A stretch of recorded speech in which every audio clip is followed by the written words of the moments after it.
असहाब सबत। समंदर के किनारे आबाद ऐसी बस्ती जिसे ऐला कहते थे। नीला पानी, नर्म हवा और मछलियों से भरा समंदर। मगर इन लोगों के दिल खाली थे ईमान से। अल्लाह ने उन पर हफ्ते का दिन इबादत के लिए मुकर्रर किया ताकि वो दुनियावी मशागिल छोड़कर अपने रब की याद में लगे। मगर आजमाइश आई। मछलियाँ सिर्फ उसी दिन सतह आब पर आने लगी और उनके दिल लालच में भर गए। ये वो लम्हा था जब बंदगी और नाफरमानी का फ़र्क वाज़ेह होने वाला था। ये है असहाब सबत की कहानी, जिन्होंने अल्लाह के हुक्म को तोड़ा और इबरत की मिसाल बन गए। ये बस्ती जो मौजूदा बहरे अहमर के साहिल पर मदीन और तूर के दरमियान वाक़ थी, में एक अजीब वाक़या पेश आया जिसका जिक्र अल्लाह ने अपने कलाम में किया है। और उनसे उस गांव का हाल तो पूछो जो लबे दरिया वाक़ था, जब वो लोग हफ्ते के दिन के बारे में हद से तजावुज करने लगे, जबकि उनके तातील के दिन यानी सनीचर को मछलियां उनके सामने पानी के ऊपर आती और जब हफ्ते का दिन न होता तो ना आती। इसी तरह हम उन लोगों को उनकी नाफरमानियों के सबब आजमाइश में डालने लगे। यहाँ असहाबे सब्त रहते थे जो यहूदी कौम में से थे। अल्लाह ने उनके लिए हफ्ते का दिन इबादत के लिए मखसूस किया था और उन्हें दुनिया की उमूर में मशगूल होने से मना किया था, क्योंकि वो बाकी दिनों में इबादत की पाबंदी नहीं करते थे। बनी इसराइल को हफ्ते के दिन तिजारत, सनत और मछली पकड़ने से रोका गया था। रुक जाओ, क्या खुदावंद ने तुम्हें हफ्ते वाले दिन शिकार से मना नहीं किया था? ये अल्लाह का एक इम्तिहान था कि हफ्ते के दिन मछलियों की कसरत होने लगी, मगर वो सब्र ना कर सके और उन्होंने हीले से उन्हें पकड़ना शुरू कर दिया। इब्ने अब्बास और दूसरे उल्मा के मुताबिक यहूदी उस जमाने में हफ्ते के दिन की हुर्मत पर अमल पैरा थे। मछलियां उस दिन उनकी तरफ अमन और सुकून से आ जाती, क्योंकि वो उन्हें बाकी दिनों में पकड़ते थे।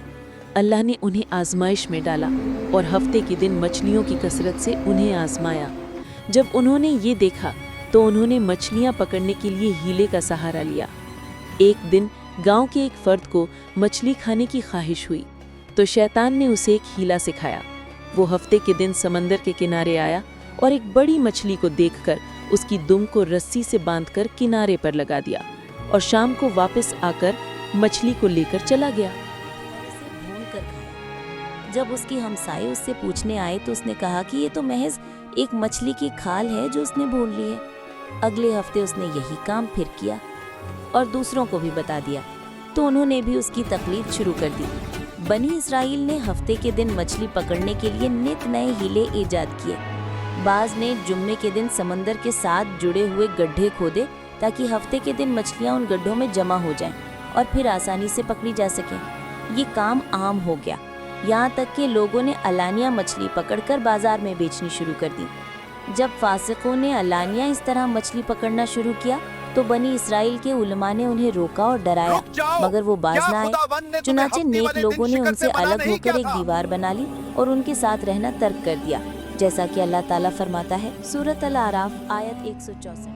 और जब उनमें से एक जमात ने कहा कि तुम ऐसे लोगों को क्यों नसीहत करते हो जिनको अल्लाह हलाक करने वाला या सख्त अजाब देने वाला है, तो उन्होंने कहा इसलिए कि तुम्हारे परवरदिगार के सामने माजरत कर सकें, और अजब नहीं कि वो परहेजगारी इख्तियार करें। चुनांचे ये कौम 3 गिरोहों में बट गई। एक वो जो नाफरमानी करते हुए हफ्ते के दिन मछली पकड़ने लगे, उनकी तादाद तकरीबन 70,000 थी। दूसरा गिरोह उनको रोकने वाला था जिनकी तादाद 12,000 थी। और तीसरा गिरोह वो था जो ना तो गुनाह करते और ना रोकते थे। फिर रात को अल्लाह का अजाब आया और फासिकों को सज़ा के तौर पर नौजवानों को बंदर और बूढ़ी औरतों को खंजीर बना दिया गया। सुबह जब नेक लोग अपने कामों पर गए तो फासिकों को वहाँ मौजूद ना पाकर हैरान हो गए। जब उन्होंने दीवार पर चढ़कर झांका तो देखा कि फासिक बंदर और खंजीर बन गए हैं और आवाज़ें निकाल रहे हैं। उन्होंने उनके दरवाजे खोले तो हर बंदर अपने करीबी इंसान को देखकर उसके कपड़े सूंघता और रोता था। मसकशुदा लोग 3 दिन तक जिंदा रहे, ना कुछ खाया ना पिया और ना ही उनकी नस्ल चली। इस तरह उनकी मौत हो गई और वो आने वाली कौमों के लिए इबरत का निशान बन गए। ये बस्ती, ये लोग और ये आजमाइश हमें याद दिलाती है कि अल्लाह की हिदायत के रास्ते से हटकर कोई महफूज नहीं रहता। नेकी, तकवा और सब्र वो चिराग हैं जो अंधेरों में भी रहनुमाई देते हैं। آئیے ہم اپنی زندگیوں میں سبق سیکھیں اور اللہ کی رضا کی راہ پر چلیں تاکہ ہمارے اعمال ہمارے لیے نجات کا ذریعہ بنے۔